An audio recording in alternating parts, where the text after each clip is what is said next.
Menjelang ulang tahun Presiden Soekarno ke-61, Resimen Cakrabirawa dibentuk pada 2 Juli 1962.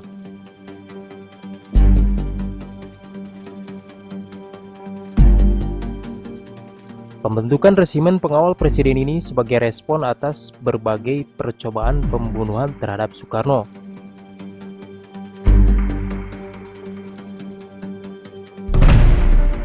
Suatu pasukan khusus dengan kekuatan 3.000 orang yang diambil dari keempat angkatan. Tugas pasukan Cakrabirawa adalah melindungi Presiden. Mereka ini prajurit-prajurit para yang matang dan prajurit gerilya yang sempurna. Ucap Soekarno seperti dicatat Julius Spohr dalam Beni, Tragedi Seorang Loyalis, 2007, halaman 99. Bagi Soekarno, Cakrabirawa begitu sempurna karena tahu apa yang menjadi kebutuhannya selaku pemimpin besar revolusi.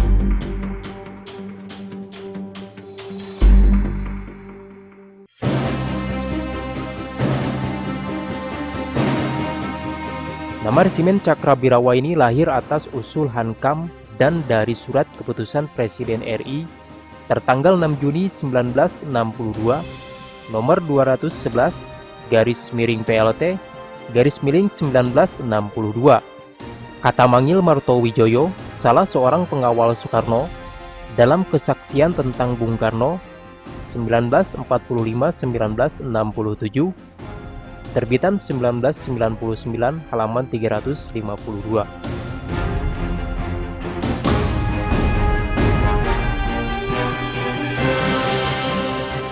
Cakrabirawa diisi oleh pasukan dari setiap angkatan TNI. Menurut Kolonel Purnawirawan H.W. Sriono, mantan perwira Cakrabirawa yang berasal dari Korps Polisi Militer atau CPM, batalion pertama resimen tersebut berasal dari Batalion Infanteri Angkatan Darat yang dipimpin oleh Mayor Ali Ebram. Sementara batalion kedua dari Korps Komando atau KKO Angkatan Laut yang dipimpin Mayor Saminu. Dan batalion ketiga adalah pasukan gerak cepat atau PGT dari Angkatan Udara yang dipimpin Mayor Karseno. Meski salah satu pasukan elit, namun Resimen Para Komando Angkatan Darat atau RPKAD tidak menjadi bagian Cakrabirawa. Angkatan Darat justru diwakili oleh Batalion 454 Benteng Raider Kodam Diponegoro.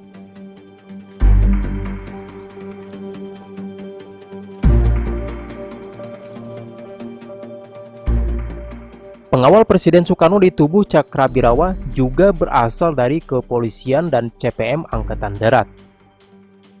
Polisi terkenal dalam barisan pengawal Presiden adalah Manggil Martowijoyo yang menjadi Komando Detasemen Kawal Pribadi.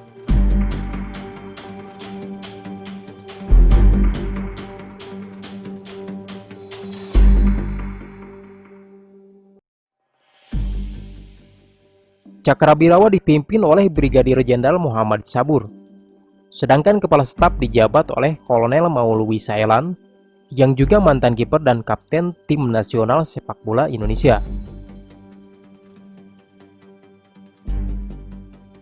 Kompi C. Dul Arif. Pada tahun 1965, Letnan Kolonel Untung bergabung dengan Cakrabirawa. Pemegang bintang sakti berkat kiprahnya pada operasi Trikora ini dijadikan Komandan Batalion Kawal Kehormatan 1.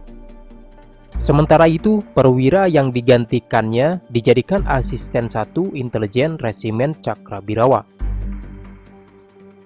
Batalion yang dipimpin Untung terbagi atas beberapa kompi, salah satunya Kompi C yang dipimpin Letnan 1 Dul Arif.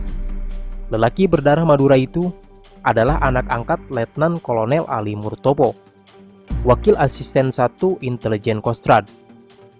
Anak buah Dul Arif dari Kompi C kemudian banyak yang menjadi pemimpin penculikan dan eksekutor para jenderal, serta perwira menengah dalam peristiwa G30S.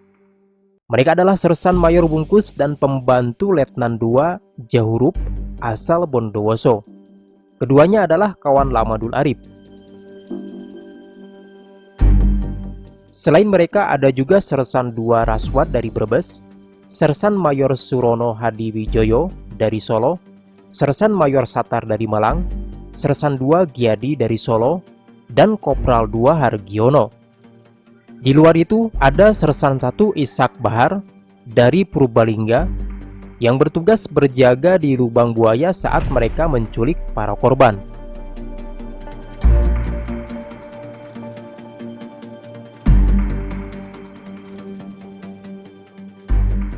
Menjelang 30 September 1965 malam, pasukan dari Kompi C dikumpulkan di asrama Cakrabirawa. Dari sekitar 3.000 anggota Cakrabirawa yang berhasil dikumpulkan oleh Untung dan Dul Arip hanya 60-an orang saja. Artinya yang terlibat G30S dari Resimen Pengawal Presiden ini hanya 2%. Saya dapat perintah dari Komandan Batalion untuk memberikan briefing. Misi kita adalah menggagalkan kudeta Dewan Jenderal, kata Dul Arip seperti diingat bungkus dalam wawancaranya dengan Ben Anderson dalam The World of Sergeant Mayor Bungkus yang dimuat dalam Jurnal Indonesia oleh Universitas Cornell nomor 74 Oktober 2004. Kompi C Resimen Cakrabirawa pimpinan Dul Arip ditambah pasukan dari Batalion 454 dan Brigif 1 Jaya Sakti kemudian melakukan penculikan dan pembunuhan.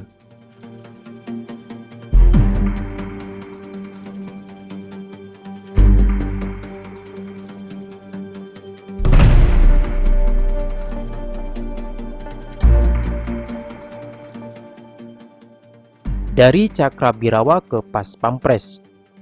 Meski hanya sekitar 2% yang terlibat G30S, namun nama Cakrabirawa melalui film propaganda penumpasan pengkhianatan G30S PKI yang kadung melekat dalam benak masyarakat sebagai pasukan penculik dan pembunuh para jenderal Angkatan Darat.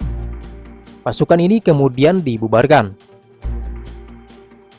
Tugas ini sudah selesai, kata Maraden Panggabean pada akhir bulan Maret 1966 seperti diingat Maulwi Sayalan.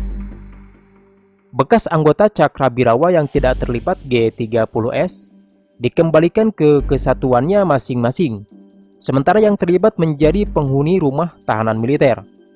Mereka yang terlibat langsung dalam kematian para jenderal atau para eksekutor dijatuhi hukuman mati setelah sebelumnya dipenjara selama puluhan tahun.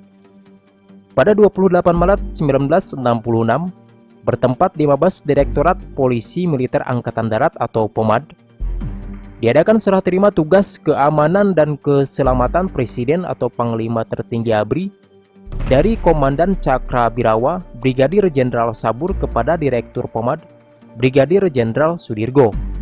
Ketika Soeharto menjadi presiden, dibentuk pasukan pengawal presiden atau Paswalpres pada tahun 1976, yang kemudian namanya berubah menjadi pasukan pengaman presiden atau Pas Pampres pada tahun 1988.